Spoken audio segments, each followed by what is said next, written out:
kahirapan sa Pilipinas. Ang kahirapan ay isa sa pinakamalaking suliranin sa Pilipinas.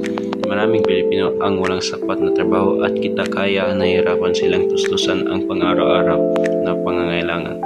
Dahil dito maraming pamilya ang hindi nakakapasok sa naayos na edukasyon at serbisyong pangkalusugan.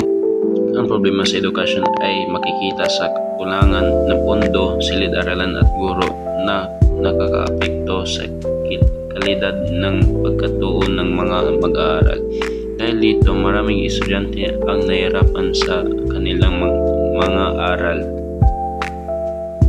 Ang kahirapan sa Pilipinas ay patuloy sa suliranin na nakakaapekto sa kabuhayan at kalusugan ng mamamayan dahil sa kalusugan sa pera. Maraming Pilipino ang hindi nakakakuha ng sapat ng serbisyong pangkalusugan